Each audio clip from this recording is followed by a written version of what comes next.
Good morning, guys. It's another beautiful day here in Bundaberg. It's the second day of winter. Aaron is making curtains, and now I'm going inside the house to make some soap, and I will show you how to make it. So here there is Aaron making curtains. Making nice. Nearly finished my sixth curtain.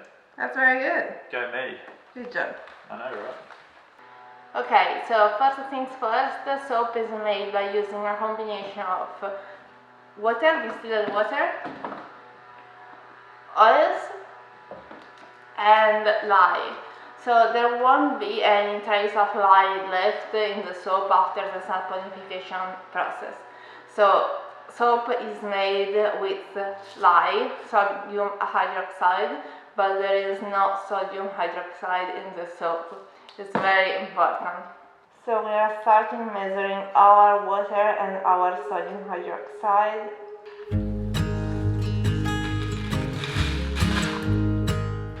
Then we put our protections and we mix it together.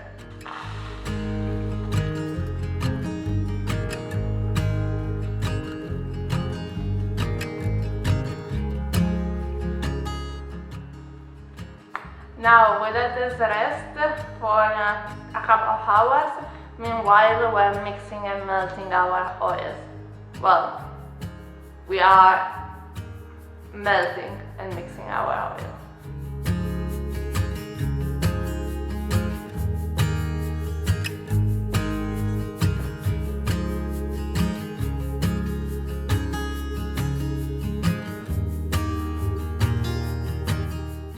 Okay, so we melted our hard oils, we measured our soft oils as well, and now we're going to add the soft oils to the mix.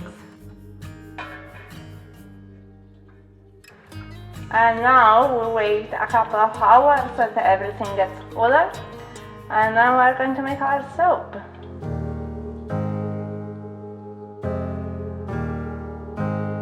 Okay, it has now been a couple of hours. Our oils and our lye are at room temperature, and now we're going to prepare our colors and our fragrance.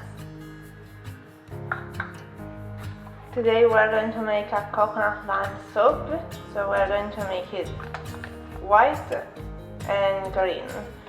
All that we're going to do now is going to mix the colors with a little bit of distilled water.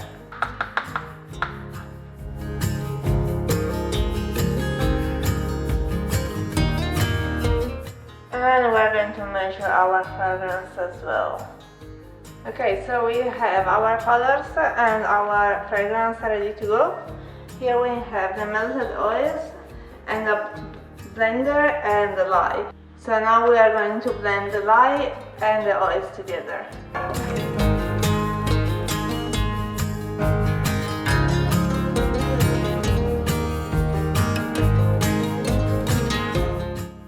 So once that we reach this kind of a custard consistency, we're going to add the fragrance. Okay, now we added the fragrance, we are going to transfer a little bit in here, and we're going to add the green in the jar, and we're going to put the white in the pot. We need to work fast or the soap will get hard on us. Okay, we have our green, we're going to put it in the mold.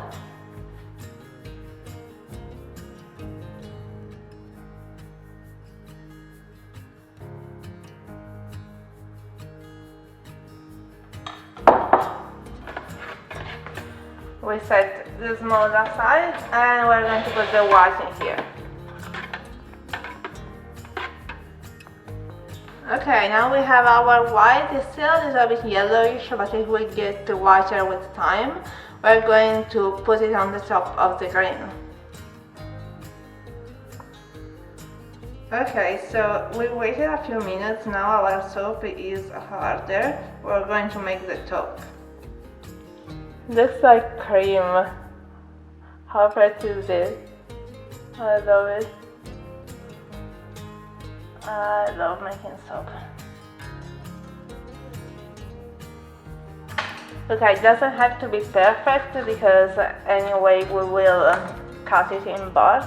Now I'm going to add a little bit of poppy seeds on top just for a bit of decoration.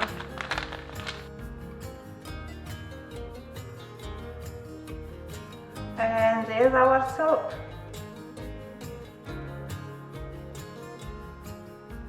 Okay, now I'm going to cover it up and let it rest for 24 hours, and tomorrow I will show you the cut.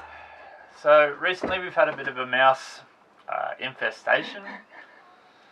Might be a good word for it. There's been a few mice in the bus, and we've been hearing noises from behind this section of wall. So what we're going to do now is to remove this, take it out and see what's behind there and see if we can seal it up somehow. Stop the mouse coming through.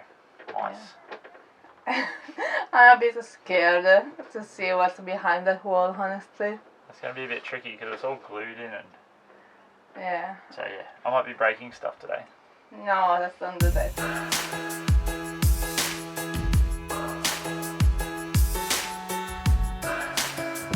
Ah, yuck. It's like the wood is rotten. No, it's painted. No? It's painted black. Oh, are you sure? Oh, okay. Because it's not wood, it's metal. Oh.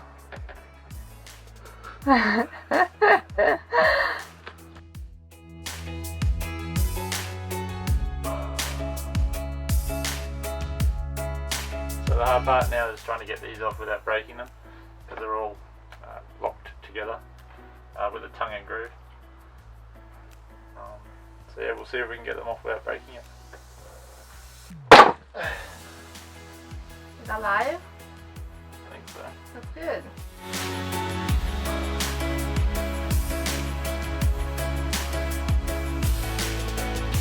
Alright, so when I went to find insulation to put behind the boards, we only have a 20mm gap between the boards and the wall. Nothing I could find was small enough to fit there, so what I did get was a can of expander foam, which isn't the best thing in the world, but all I wanted to do is to fill up any gaps where any mice might be able to slip behind the wall, so that's what we're going to do with the expander foam. So as I go along, I'll put maybe 3 or 4 boards in place, run a beater of expander foam behind it, and then leave it at that and see how we go.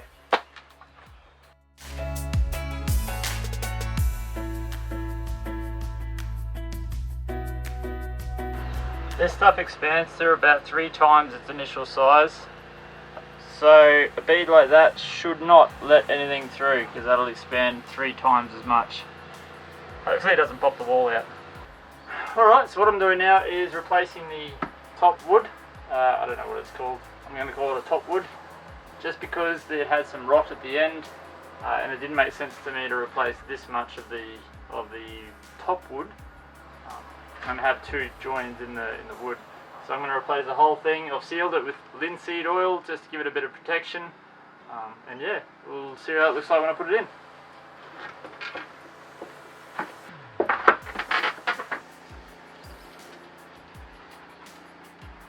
That's our wood. Haven't screwed it in yet, so it's just sitting on top. But it will darken with age to match the rest of the timber there.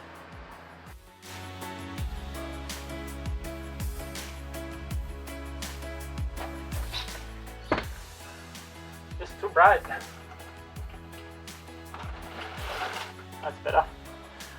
Alright, so the last thing I need to do is measure and cut some of this corner stuff. I don't know what it's called. I don't know the technical term. I'm just going to call it corner wood. So that's what I'm going to do. Take a measurement, give it a cut, seal it with some linseed oil, slap it in place, and then we'll clean up and job done.